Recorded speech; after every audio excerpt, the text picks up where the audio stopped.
Hello guys, karating lang namin. Pakita ko sa inyo guys yung pinakamagandang bahay namin.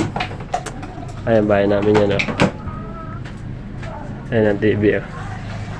Flat screen. Pero ano na yan, sira na, hindi na gumagana. So ayan oh. Sira na rin, hindi na gumagana. Ano guys oh. Ako lang nagpagawa niyan guys. Laki ng pera ng gastos ko dyan. Tumayak ka. Walang pera. Naku.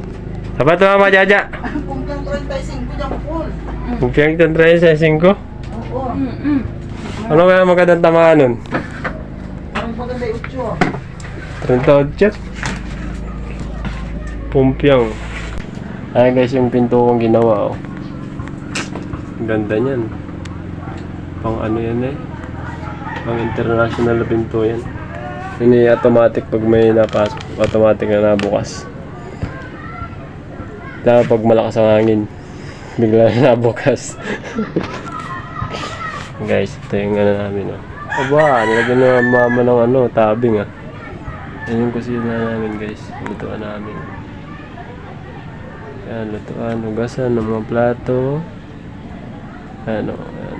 Lutuan namin yan. Yan. May tungko. Lutuan namin yan guys. Tapos yan yung inuman namin. Lagi pa na kinuha namin ng tubig. Umiigib pa kami dun sa pinakababa.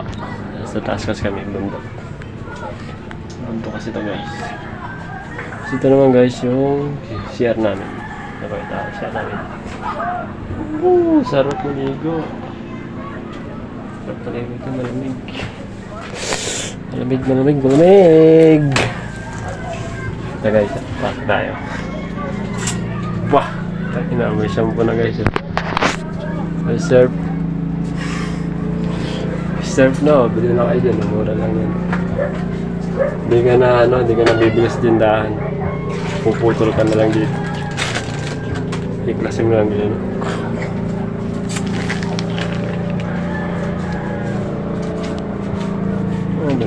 Kasi mga labahan na. Ayan guys, diyan kami kumuha ng tubig. Yan. Nakatimba.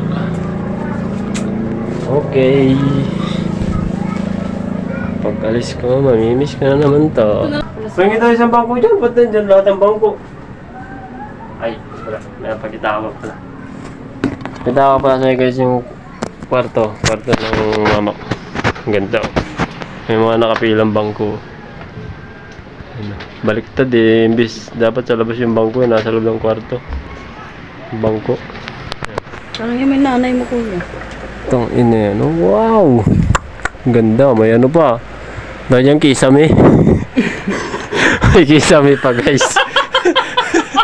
Oh. Ang ganda ng kisame. Tawa na tawa yung kapatid ko mukhang unggoy oh. Gago! Ang ganda ng kisame. Guys ah. Saan nyo ba guys? Tangina pa. Sa tagal ko na guys. Punta ko dyan. Ngayon ko nakita yung kisame na yan. Gago! Pag-gimpinto siguro yung mama ko ng kisame. Gano'n ka nainitan. Kasi dyan kasi natulog yun eh. Pagtanghali. Yan siya. Siguro naisipan niya maglagay ng kisame. Ito pa oh. Ayun oh. Dati wala ito eh. Ito. Ito pa oh. Dati wala yan. Daw. Dami daw. Ilang taon lang ako nawala. Wala pa isang taon. Dami na nagbago. May kisame na. Dati wala yan guys. Wala yan guys. Dati putang yun oh. May kisame na oh. Astig yan ah. Gago. Hindi kasi guys. Pagtangali kasi dito mainit. Yan. Kasi siguro na isipan. Pero tagal-tagal lang. Ngayon ko lang nakita itong kisame na talaga na to.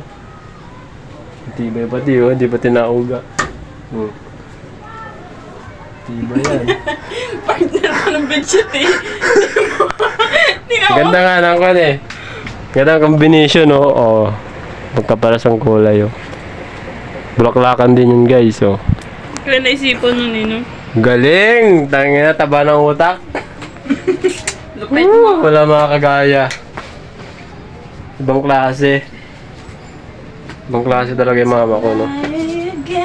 Ito ba ito, ilaw? Oh, baliktad, ba't binuha ito ilaw?